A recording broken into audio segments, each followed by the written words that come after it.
ಕೃಷ್ಣ ಪರಮಾತ್ಮನ ವಿಶ್ವರೂಪ ದರ್ಶನ ಪಡೆದ ಇವರನ್ನು ನಾವು ನೆನಪಿಸಿಕೊಳ್ಳುವುದು ಮರುಭೂಮಿಯಲ್ಲಿ ಮಾತ್ರ. ಎಲ್ಲರಿಗೂ ನಮಸ್ಕಾರಗಳು. ಕಿರಣ ಸರಸ್ವತಿ ಯೂಟ್ಯೂಬ್ ಚಾನಲ್ಗೆ ನಿಮಗೆಲ್ಲರಿಗೂ ಆತ್ಮೀಯವಾದ ಸ್ವಾಗತ.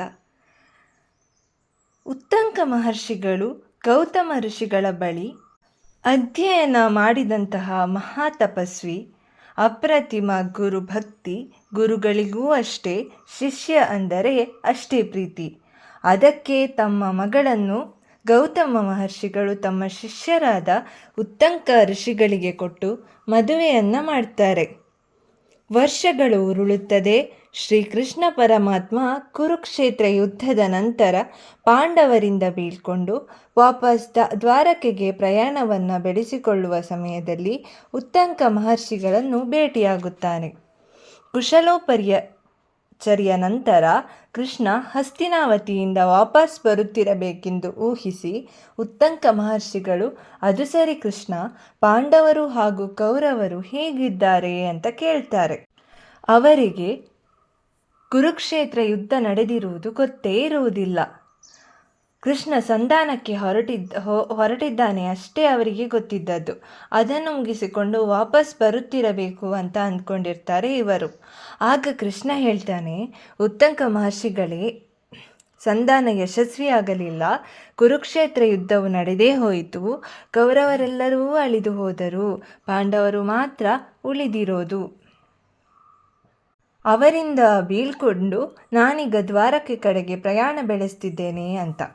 ಉತ್ತಂಕ ಮಹರ್ಷಿಗಳಿಗೆ ಇದರಿಂದ ಸಿಕ್ಕಾಪಟ್ಟೆ ಕೋಪ ಬರ್ತದೆ.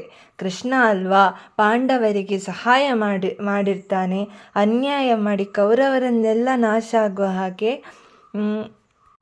ಮಾಡಿಬಿಟ್ಟನಲ್ಲ.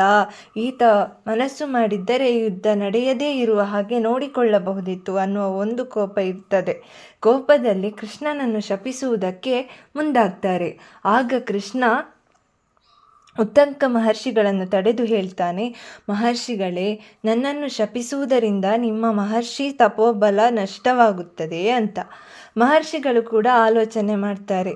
ಚಿಕ್ಕ ವಯಸ್ಸಿನಿಂದ ಗಳಿಸಿರುವಂತಹದ್ದು ಈ ಮಹರ್ಷಿ ತಪೋಬಲ ಕೃಷ್ಣನ ಮೇಲೆ ಕೋಪ ಮಾಡಿಕೊಂಡರೆ ಅನ್ಯಾಯವಾಗಿ ನನ್ನ ಆಸಕ್ತಿ ಕಳೆದು ಹೋಗುತ್ತದೆ ಅಂತ ಯೋಚಿಸಿ ಕೋಪ ಮಾಡಿಕೊಳ್ಳದೆ ಸಮಾಧಾನದಿಂದ ಏನಾಯಿತು ಅಂತ ಕೇಳಿದಾಗ ಶ್ರೀಕೃಷ್ಣ ಪರಮಾತ್ಮ ಮೊದಲಿಗೆ ಉತ್ತಂಕ ಮಹರ್ಷಿಗಳಿಗೆ ತನ್ನ ವಿಶ್ವರೂಪವನ್ನು ಪರಿಚಯ ಮಾಡಿಕೊಡ್ತಾ ಭಗವದ್ಗೀತೆಯ ವಿಭೂತಿ ಯೋಗದಲ್ಲಿ ಹೇಳಿರುವ ಹಾಗೆ ಪ್ರಪಂಚದ ಅಷ್ಟೂ ವಿಶ್ವ ವಸ್ತುಗಳು ತಾನೇ ಎನ್ನುವುದನ್ನು ಪುನಃ ಶ್ರುತಪಡಿಸ್ತಾನೆ.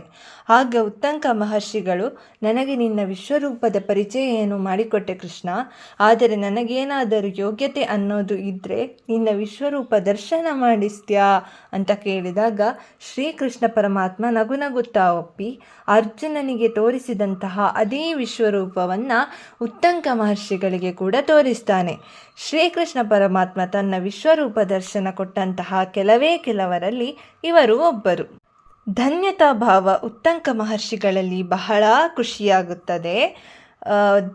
ಧನ್ಯೋಸ್ಮಿ ಅಂತ ಹೇಳಿ ಒಂದಿಷ್ಟು ಶ್ಲೋಕಗಳನ್ನು ಹೇಳಿ ನಮಸ್ಕಾರವನ್ನು ಮಾಡಿಕೊಳ್ತಾನೆ.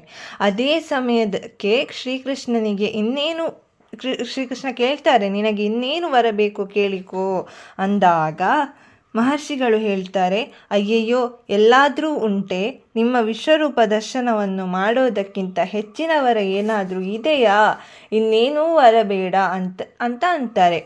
ಆದರೆ ಕೃಷ್ಣ ಒಪ್ಪುವುದಿಲ್ಲ. ಏನಾದರೂ ವರ ಕೇಳಿಕೊಳ್ಳಲೇಬೇಕು ಅಂತ ಪಟ್ಟು ಹಿಡಿದು ಕೂತಾಗ ಆಯಿತು ಅಂತ ಹೇಳಿ ಉತ್ತಂಕ ಮಹರ್ಷಿಗಳು ಒಂದು ವರವನ್ನು ಕೇಳಿಕೊಳ್ತಾರೆ.